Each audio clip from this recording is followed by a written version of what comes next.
उत्तराखंड पंचायत राज लोकसभा की प्राइड संस्था के द्वारा आयोजित पंचायत राज व्यवस्था विकेंद्रीकरण लोकतंत्र का सशक्तिकरण कार्यक्रम में राज्य के मुख्यमंत्री श्री त्रिवेंद्र सिंह रावत जी, हमारे लोकसभा के राज्य विधानसभा के अध्यक्ष माननीय प्रेमचंद जी अग्रवाल साहब, पंचायत राज शिक्षा खेलकूद मंत्रालय के मंत्री श्री अरविंद पांडे जी, पूर्व मंत्री हमारे लोकसभा में माननीय सदस्य श्री अजय टमटा जी, पंचायत राज से लोकसभा तक पहुँचे हमारे सांसद श्री रामप्रीत मंडल जी, जिला पंचायत के अध्यक्ष श्रीमती शोभा साजवान जी और हमारे लोकसभा के महासचिव श्री उत्पल कुमार सिंह जी, जिला पंचायत के चेयरपर्सन, वाइस चेयरपर्सन, क्षेत्रीय पंचायत के अध्यक्ष, ग्राम प्रधान, पंचायत समिति के सभी प्रतिनिधिगण, उत्तराखंड की ये धरती जो पुण्य भूमि है, तपोभूमि है, देवभूमि है और सदियों से तपस्वियों ऋषियों ने, मनुष्यों ने यहाँ पर तप किया। ये धरती बद्रीनाथ केदारनाथ हमारी आस्था की धरती है। व्यक्ति के अंतिम पड़ाव के समय जब अंतिम उसकी इच्छा होती है कि मैं 4 धाम की यात्रा करूं, इसलिए इस धरती का अपने आप में बहुत पुण्य है। और विशेष रूप से जब भी मैं यहाँ पे आता हूँ, मुझे मानसिक और शारीरिक रूप से नई ऊर्जा और स्फूर्ति का अनुभव होता है। और इसलिए मैंने मेरे कार्यकाल का हर कार्यक्रम इस देवभूमि से शुरू किया। पहला कार्यक्रम हमने पीठासीन अधिकारियों का सम्मेलन की शुरुआत की तो देवभूमि से शुरू की। आज देश के अंदर पंचायत राज व्यवस्था विकेंद्रीकरण शासन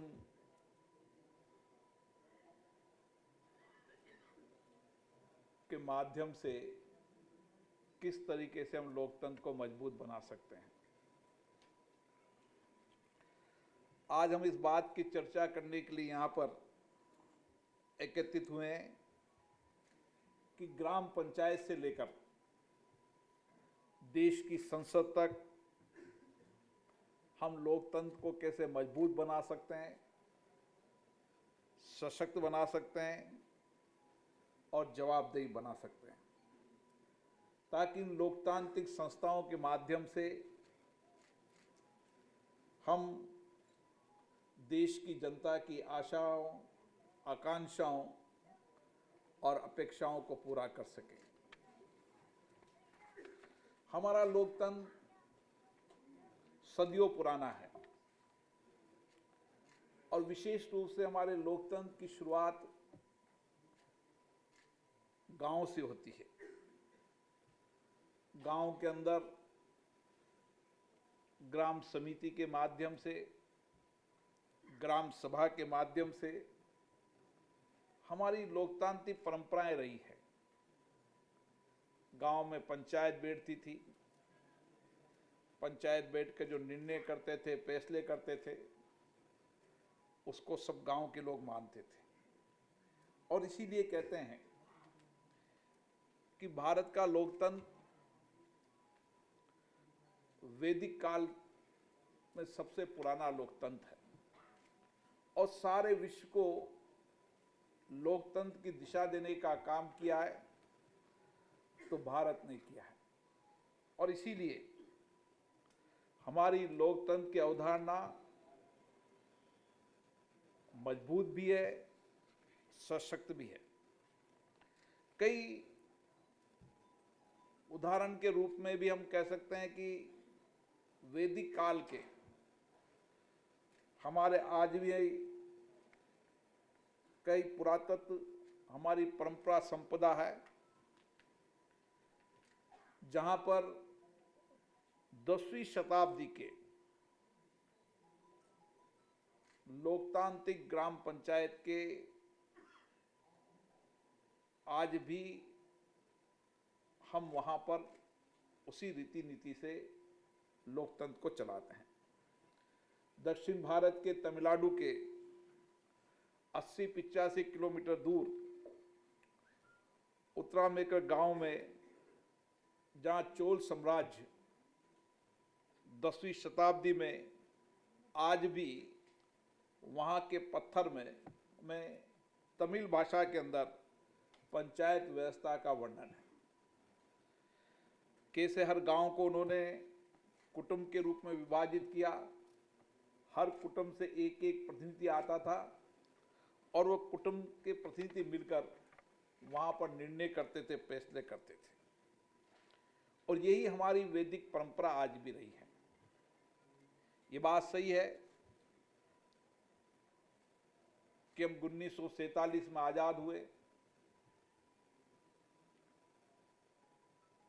और उसके बाद हमारे लोकतंत्र गणराज्य की स्थापना हुई, लेकिन आज़ादी के बाद से अभी तक दुनिया के जितने भी लोकतांत्रिक देश हैं, कुछ हमारे से पहले आज़ाद हुए, कुछ हमारे से बाद में आज़ाद हुए, लेकिन आज गर्व के साथ हम कह सकते हैं कि भारत का लोकतंत्र मजबूत भी है, सशक्त भी है।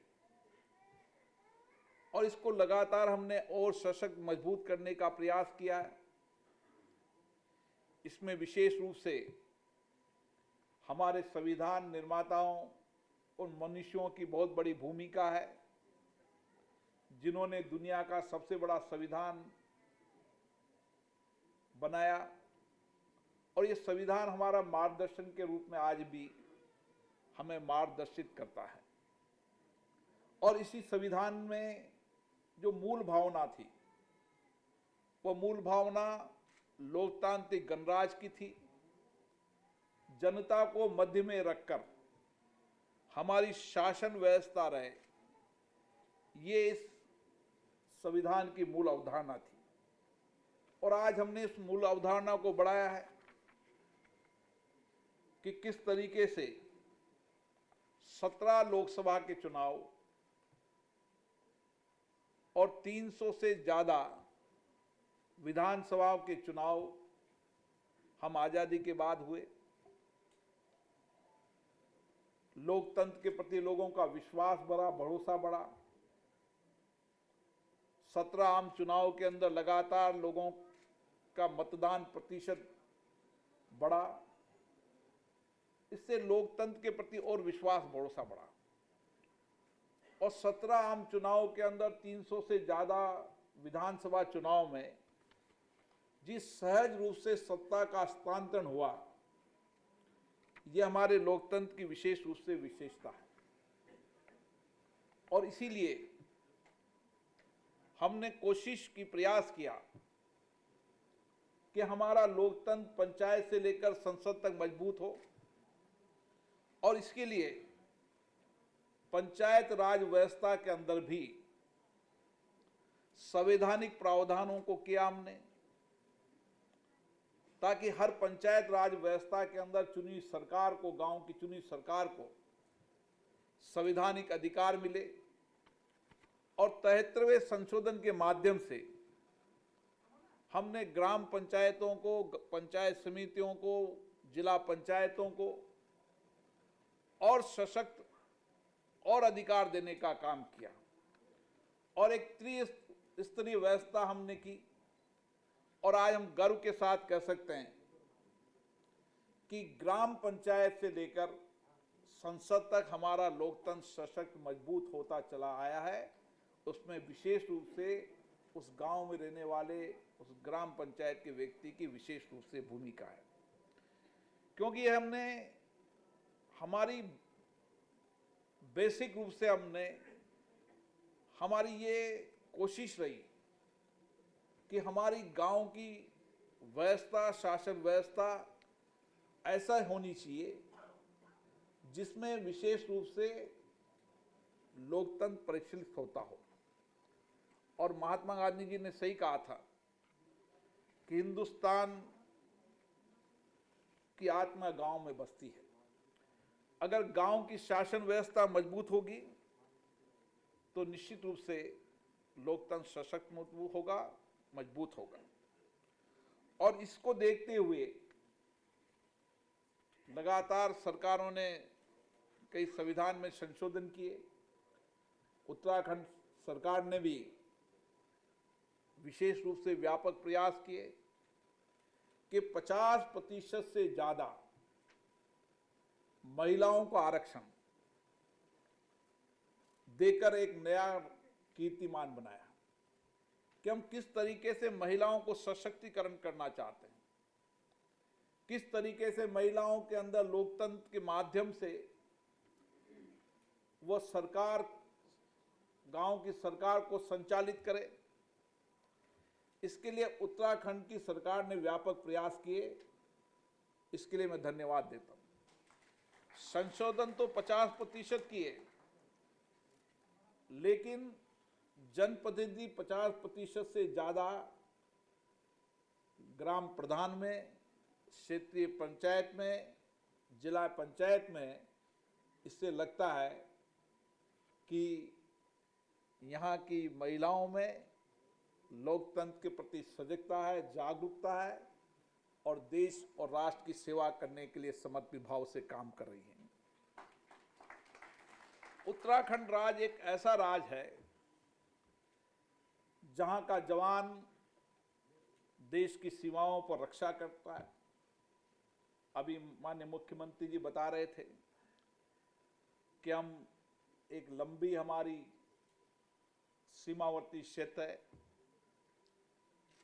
उत्तराखंड के दूर दराज गांवों में, पहाड़ों पर रहकर किस तरीके से मेहनत के आधार पर, शारीरिक शक्ति के आधार पर इस उत्तराखंड राज्य ने प्रगति की है।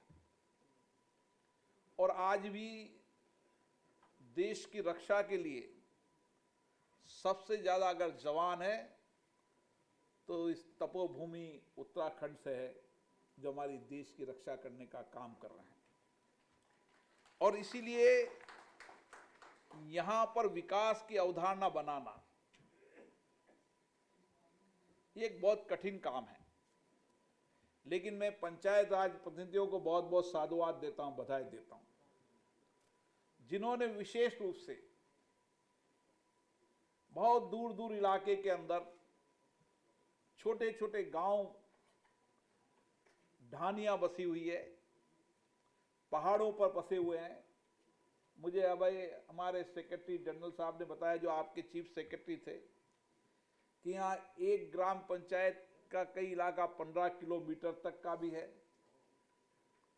इतनी दूर दूर बसावट के बाद भी आपने ग्राम पंचायत के माध्यम से इन गांवों का विकास हो, इसके लिए आपने व्यापक कार्य योजना बनाई।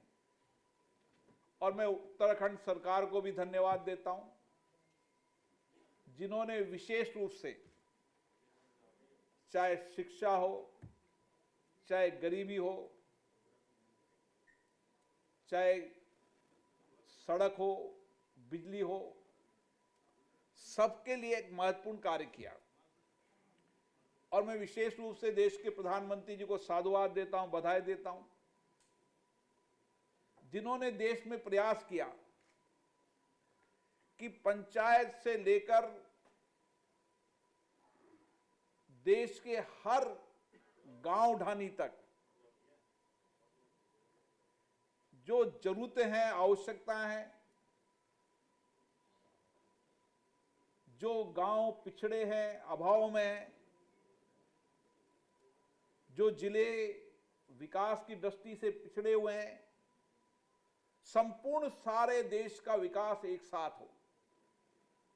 तो ऐसे राज्य जहां पर भौगोलिक स्थिति ऐसी है, जिनके लिए विकास की व्यापक कार्य योजना बनानी है, इसके लिए नीति आयोग को उन्होंने एक दिशा निर्देश दिया और उस दिशा निर्देश में विशेष रूप से ध्यान रखा कि जो जिला पिछड़ा है उन जिलों को कैसे आगे ले जाया जाए, आकांक्षा जिलों के माध्यम से उसमें व्यापक कार्य योजना चलाएगी और उसी के साथ साथ हर व्यक्ति को डायरेक्ट पैसा स्थानांतरण हो, योजनाओं का डायरेक्ट लाभ मिले,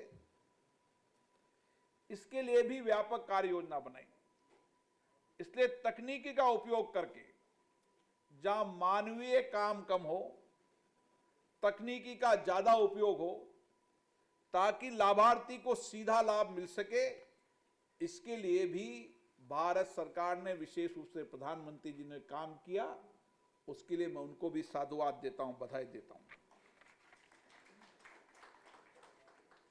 आज हम यहां पर इसलिए चर्चा के लिए इकट्ठे हुए हैं कि कैसे हमारी ग्राम पंचायत को ग्राम पंचायत हो, कैसी हमारी क्षेत्रीय पंचायतों को, जिला पंचायतों को, जो लोकतंत्र की सबसे मजबूत संस्थाएं हैं, उनको किस तरीके से सशक्त करो, मजबूत करें, जनता के प्रति जवाबदेही बनाएं, क्योंकि जनता ने जिस अपेक्षा आकांक्षा में चुनकर भेजा है और सबसे ज्यादा अगर निकट में कोई जनप्रतिनिधि रहता है तो पंचायत राज का जनप्रतिनिधि रहता है, जिससे जनता का सीधा संवाद रहता है, चर्चा रहती है। और सबसे बड़ी जिम्मेदारी अगर किसी की होती है तो मुझे लगता है कि उस ग्राम प्रधान की होती है, जो नित्य प्रतिदिन जनता से कनेक्ट रहता है या क्षेत्रीय पंचायत से। और इन संस्थाओं को हम अगर लोकतांत्रिक तरीके से चलाएं, जनता के प्रति जवाबदेही से चलाएं, तो एक व्यापक परिणाम ला सकते हैं। और मेरा मानना है इसके लिए लोकसभा एक व्यापक प्रयास कर रहा है, क्योंकि लोकसभा देश की सबसे सर्वोच्च संस्था है। हमारी जिम्मेदारी है कि हम देश के अंदर लोकतंत्र को मजबूत करें, सशक्त करें, जवाबदेही दें, पारदर्शिता बनाएं, लोगों की आशा आकांक्षाओं को पूरा कर सकें। इसलिए सबसे शीर्ष संस्था होने के नाते हम हमारी संस्थाओं को तो मजबूत करने के लिए लगातार चर्चा करते हैं। पिछली बार हमने देवभूमि में चर्चा की, उसके बाद गुजरात में पीठासीन अधिकारियों का सम्मेलन किया, वहां हमने चर्चा की, संवाद किया, साझा अनुभवों को साझा किया, जो जो नवाचार अपनी अपनी लोकतांत्रिक संस्थाओं में किए उनके अनुभवों को साझा किया। लेकिन अगर हमने देश की ग्राम पंचायत को, पंचायत राज को अगर सशक्त मजबूत नहीं किया तो देश का लोकतंत्र मजबूत नहीं हो सकता। और इसके लिए हमारी कोशिश होनी चाहिए कि हम क्या सिस्टम डेवलप करें कि हमारी संस्थाएं जनता के प्रति और जवाबदेही हो सके। हमारी ग्राम पंचायत में ग्राम सभा का सबसे बड़ा महत्व होता है, और ये महत्व अभी आजादी के बाद नहीं, मैंने कई उदाहरण दिए आपको कि ग्राम सभा हमारी सबसे वैदिक काल से सबसे लोकतंत्र की मजबूत सशक्त ताकत रही है। और इसलिए पहले गांव में बैठते थे, गांव के लोग मुखिया बैठते थे, पूरा गांव बैठता था, चर्चा करता था, संवाद करता था, सहमति असहमति भी होती थी, संवाद भी होता था। लेकिन जब निर्णय होने के बाद सामूहिक निर्णय हो जाता था तो बिना शासन व्यवस्था के संपूर्ण गांव उस निर्णय को मानता था। आज इसी तरीके से हमारी ग्राम पंचायत के अंदर भी जब हम नीतियां बनाए, कार्यक्रम बनाए, विकास की योजना बनाए, तो हमारी कोशिश होना चाहिए कि हम वर्ष में कम से कम 4 ग्राम सभाएं आयोजित करें, सभी गांव के लोगों को पर्याप्त समय दें, पर्याप्त सूचना दें, गांव के लोग इकट्ठे हों और जब गांव सभा के अंदर बैठकर हमें उसमें चर्चा करें कि कौन सा गांव पिछड़ा है, किस क्षेत्र में पिछड़ा है। और जब ग्राम सभा निर्णय करे जिसमें स्कूल का प्रधानाचार्य भी हो, आंगनबाड़ी की कार्यकर्ता भी हो, प्राथमिक स्वास्थ्य केंद्र के एनएम डॉक्टर या जो भी वहां पर वह भी हो, जो जो वहां पर कार्यपालिका के रूप में उस गांव में काम कर रही हैं, वह सब भी उस गांव के साथ बैठे, क्षेत्रीय पंचायत का अधिकारी भी हो, जिला पंचायत का अधिकारी भी हो, और सब गांव बैठकर एक प्लान बनाए कि हमें 1 वर्ष में, 2 वर्ष में, 5 वर्ष में हमें हमारे गांव का विकास कैसे करना है, किस तरीके से हम गांव के विकास की योजना बनाकर हमारे गांव को आदर्श गांव बना सकते हैं। तो मुझे लगता है कि हम पैसों का विकेंद्रीकरण, पैसों का नियोजन, ये गांव की सरकार अगर ठीक से कर ले तो केंद्र और राज्य सरकार का इतना धन आता है, हम गांव को आदर्श गांव बनाकर एक विकसित गांव की कल्पना को पूरा कर सकते हैं। अभी ठीक कहा मुख्यमंत्री जी ने कि ग्राम सभा में इस बात की भी चर्चा होनी चाहिए कि हम किस तरीके से स्थानीय उत्पादकों को वैल्यू एडिशन कर और उसको एक अच्छा मार्केट में उन वस्तुओं को बेच सके। हम जानते हैं कि हमारे गांव में क्या क्या चीजें उपयोगी हैं, क्योंकि उत्तराखंड की धरती एक ऐसी धरती है जहां पर तमाम कृषि के वो उत्पाद जो दुनिया में कहीं पैदा नहीं होते, वो इस देवभूमि के अंदर पैदा होते। यहाँ की महिलाएं हो, यहाँ का नौजवान हो, हर व्यक्ति यहाँ का इतना मेहनती है कि छोटी छोटी खेती के अंदर, पहाड़ियों के अंदर भी अपना कृषि उत्पादन कर 2 टाइम की रोटी का इंतजाम कर लेता है। लेकिन अब समय आ गया है कि हम इन कृषि उत्पादकों को देवभूमि पे उत्पादन, कृषि उत्पादन दुनिया के लिए मार्केट बने। मैं पिछली बार जब पीठासीन अधिकारियों के सम्मेलन में आया था तो एक प्रदर्शनी में मैंने देखा किस तरीके से यहाँ के गांव के उत्पादकों को बेहतरीन पैकेजिंग करके और एक्सपोर्ट करने का काम कर रहे हैं, ताकि हम गांव के अंदर ही रोजगारों का सृजन करने का काम करने लगे। क्योंकि धीरे धीरे गांव से शहर की ओर पलायन बढ़ रहा है, ये हमारे चिंता का विषय है। इसलिए प्रधानमंत्री जी ने कहा है कि आत्मनिर्भर भारत की ओर हमें बढ़ना पड़ेगा। हर गांव के अंदर हम रोजगार के अवसर पैदा करें, सृजन करें।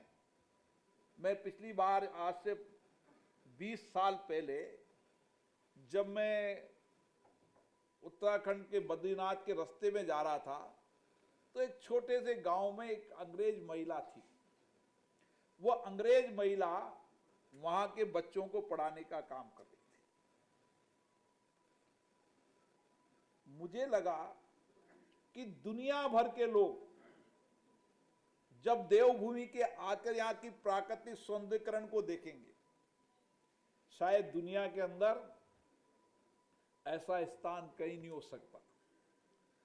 तो हम रूरल टूरिज्म को, मैं भी मालदीव गया तो मालदीव में कुछ नहीं है, मालदीव समुद्र है, समुद्र के अंदर टूरिज्म है। उस मालदीव के अंदर छोटे छोटे टापू के अंदर लोगों ने छोटे छोटे मकान बना रखे हैं और बाहर दुनिया भर के लोग वहां पर आते हैं। कोई 1 महीना, कोई 2 महीना का, 3 महीने, 6 महीने वहां रहते हैं। तो एक रूरल ग्रामीण टूरिज्म, ग्रामीण पर्यटन को भी हम अगर डेवलप करने का काम करें तो शायद इस देश और दुनिया में उत्तराखंड से बड़ी धरती कोई नहीं हो सकती। ये हमारी कार्य योजना का ग्राम पंचायत में चर्चा का हिस्सा होना चाहिए। इसी तरीके से संपूर्ण योजनाएं जनमत के आधार पर बने। मैं देखता हूं कि ग्राम सभा होती है तो ग्राम सभा में लोगों की रुचि नहीं होती, लेकिन जब लोगों को लगना लगे कि ग्राम सभा में हमारे कहने से फैसले होंगे, निर्णय होंगे, तो लोग ग्राम सभा में आने लगे। तो ग्राम सभा सबसे बड़ी सभा है और लोकतंत्र को सबसे मजबूत करना है तो ग्राम सभाएं हमें आयोजित करती रहनी पड़ेगी और जनता का जनादेश लेकर अपनी योजनाओं को ठीक से बनाने का काम हमें करते रहना पड़ेगा। इसी तरीके से क्षेत्रीय पंचायत और जिला पंचायत, क्षेत्रीय पंचायत और जिला पंचायत में भी कई बार गया हूं उसमें, लेकिन उसमें जो सदन है वो सदन ठीक से संचालित हो, क्योंकि वह चुना हुआ सदन है। आप लोग चुनकर भेजते हैं क्षेत्रीय पंचायत के सदस्य के रूप में, जिला पंचायत के सदस्य के रूप में। उसमें जो चुनकर लोग आते हैं वह अपनी जनता की अपेक्षा, आकांक्षाओं को क्षेत्रीय पंचायत और जिला पंचायत में रखें। उसको भी हम एक सिस्टम डेवलप करने का काम करें कि पहले 1 घंटे हम उसके अंदर प्रश्न अवर रखें कि क्षेत्रीय पंचायत के जो सदस्य हैं अपने अपने डिपार्टमेंट के प्रश्न भेजें। उसमें से जितना समय उसके हिसाब से वहां पर लॉटरी निकले और लॉटरी निकालने के बाद जिसका प्रश्न है उसका जवाबदेही के रूप में कार्यपालिका उसकी जवाब दे कि उस समस्या का क्या समाधान निकला। तो मुझे लगता है कि एक जवाबदेही कार्यपालिका बनाने की भी हमें आवश्यकता है, क्योंकि कार्यपालिका का काम है कि चुनी सरकारों के निर्णयों और फैसलों को एग्जीक्यूट करना, क्रियान्वित करना, और इसके लिए जब तक आप कार्यपालिका को जवाबदेही नहीं बनाओगे, जब तक इस संस्थाओं को मजबूत नहीं कर पाओगे। उसके बाद फिर 1 घंटा हमारी कोशिश हो कि हम जो बड़ी समस्याएं हैं, जो क्षेत्रीय पंचायत में पानी, बिजली, रोड कनेक्टिविटी, जो भी समस्याएं हैं उस पर चर्चा हो, और फिर 1 घंटा जो अपना विषय, अन्य विषय हैं, उन अन्य विषयों पर चर्चा हो। तो हमारी कोशिश होनी चाहिए क्षेत्रीय पंचायत और जिला पंचायत का सदन एक तरीके से जैसे उच्च सदन चलते हैं उस तरीके से उच्च सदन की तरह चले, जो आपके प्रश्न सदन में नहीं आए उनके लिखित में जवाब अधिकारी दें, ताकि आपने जो समस्याएं उठाई है, जो जनता की बात वहां पर उठाई है, उस जनता की किन आकांक्षाओं को पूरा हुआ नहीं हुआ आप गांव में जाकर बता सकें। इसलिए हमें इन सदनों के माध्यम से हमारी कार्यपालिका को, एग्जीक्यूटिव बॉडी को हमें जवाबदेही बनाना पड़ेगा, तभी हमारा लोकतंत्र सशक्त और मजबूत होगा। और इसीलिए आज हमारे बीच में सभी क्षेत्रीय पंचायत, जिला पंचायत के अध्यक्ष बैठे हैं। ये बैठकर चर्चा करेंगे, संवाद करेंगे, वाद विवाद करेंगे, अपने अपने अनुभवों को साझा करेंगे, विचारों को साझा करेंगे और एक निर्णय करेंगे कि किस तरीके से इन संस्थाओं को सशक्त और मजबूत बनाया जाए। मुझे लगता है हमारे लोकतंत्र में यही विशेषता है कि हमारा विचार विमर्श, हमारे अनुभवों को साझा, हमारे नवाचार, जिस पंचायत ने कोई नवाचार किया हो, क्षेत्रीय पंचायत ने नवाचार किया हो, जिला पंचायत ने नवाचार किया हो, उसके अनुभव साझा करें। हम जब पीठासीन अधिकारियों का सम्मेलन करते हैं तो कई पीठासीन अधिकारी अपनी अपनी विधानसभा में या विधान परिषद में अच्छा काम करते हैं, नई तकनीकी का काम करते हैं, तो उनके अनुभवों को साझा करते हैं, उनके नवाचारों को साझा करते हैं, कोशिश करते हैं कि उन नवाचारों को लागू करें।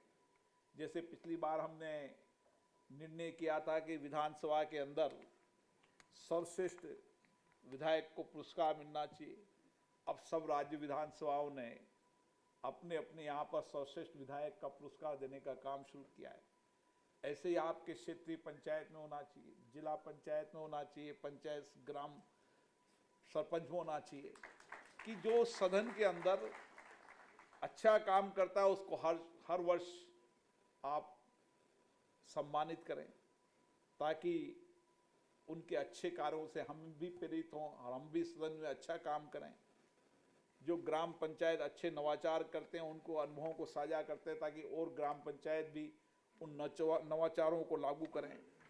हमें इस तरीके के प्रयास करने की आवश्यकता है और इसलिए लोकसभा ने विचार किया कि जितनी भी चुनी संस्थाएं हैं, चाहे ग्राम पंचायत हो, चाहे क्षेत्रीय पंचायत हो, जिला पंचायत हो, नगर पालिका हो, नगर परिषद हो, नगर निगम हो, इन तमाम चुनी हुई संस्थाएं जिन जनता से डायरेक्ट चुनकर आती है, उन चुनी हुई संस्थाओं को सशक्त बनाएंगे, मजबूत बनाएंगे, जवाबदेही बनाएंगे और किस तरीके से ये संस्था काम करे, उनके आपस में अनुभवों को साझा कर आज जब आपकी एक दिवसीय सम्मेलन होगा उसमें जो आपके विचार विमर्श होंगे उसके आधार पर हम अन्य राज्यों के अंदर आपके अनुभव विचारों का एसओपी तैयार करेंगे और जो और राज्यों से भी चर्चा कर और सभी देश के अंदर उन नवाचारों को उन एसओपी के माध्यम से हमारी संस्थाएं संचालित हो, ऐसा काम करेंगे। मैं पुनः विशेष रूप से यहाँ के राज्य के मुख्यमंत्री जी को धन्यवाद दूंगा, पंचायत राज मंत्री जी को भी जिन्होंने शुरुआत की, क्योंकि हमारी यहाँ की बॉडी विधानसभा होती है, इसलिए मैं हमारे विधानसभा अध्यक्ष जी को धन्यवाद दूंगा और विशेष रूप से मैं आज धन्यवाद दूंगा जो आपके यहाँ पर चीफ सेक्रेटरी रहे, हमारे लोकसभा के अभी महासचिव हैं, उन्होंने बहुत इस कार्यक्रम के प्रति रुचि दिखाई। उन्होंने कहा कि ये कार्यक्रम देवभूमि से शुरू होना चाहिए और लगातार 1 महीने उन्होंने इस सारे कार्यक्रमों का रिसर्च किया है। आज जो आपके अनुभव विचार साझा होंगे, हमारे कई श्रीमती सरोज पांडे जो हमारी सांसद हैं वो भी यहाँ पर आई हुई हैं, वो भी जिला पंचायत की अध्यक्ष रही है, वहाँ की नगर निगम कॉरपोरेशन की चेयरमैन रही है। अजय जी भी जिला पंचायत के अध्यक्ष हैं, रामप्रीत मंडल जी भी हमारे अध्यक्ष रहे हैं। इन्होंने भी ग्राम पंचायत से लेकर अब सदन की तक की कार्रवाइयों को देखा है। ये अनुभव अपना ठीक से साझा करेंगे कि ग्राम पंचायत और संसद की कार्रवाई को हम किस तरीके से संचालित करें और किस तरीके से बनाएं। हम सबका एक ही मकसद है, हम चुने लोग जिन्होंने जनता को हम को चुनकर भेजा है, हम इन लोकतंत्री संस्थाओं को तो मजबूत बनाएंगे सही, लेकिन एक जनप्रतिनिधि जनता के प्रति जवाब दे रहे और जिस अपेक्षा, आकांक्षा और विश्वास के साथ उसने चुनकर भेजा है, उनकी अपेक्षा आकांक्षाओं को पूरी करें और लोकतंत्र के माध्यम से इस देश को आगे बढ़ाने का काम करें। आत्मनिर्भर भारत बने, सशक्त मजबूत भारत बने, आर्थिक रूप से मजबूत भारत बने और हमारे नौजवानों का जो बौद्धिक क्षमता है, उस बौद्धिक क्षमता का उपयोग हम देश में कर सकें, दुनिया के अंदर भी हमारा नौजवान नेतृत्व कर सके, इसके लिए ये संस्थाएं लगातार प्रयास कर रही है। मैं पुनः आप सब यहाँ पर बड़ी संख्या में पधारे, आप सबका लोकसभा की तरफ से बहुत बहुत अभिनंदन करता हूँ, स्वागत करता हूँ और निश्चित रूप से आपके अनुभव, विचारों, नवाचारों का हम सबको लाभ मिलेगा और हम देश के अंदर चुनी लोकतांत्रिक संस्थाओं को सशक्त, मजबूत, जवाबदेही बना सकेंगे। बहुत बहुत धन्यवाद।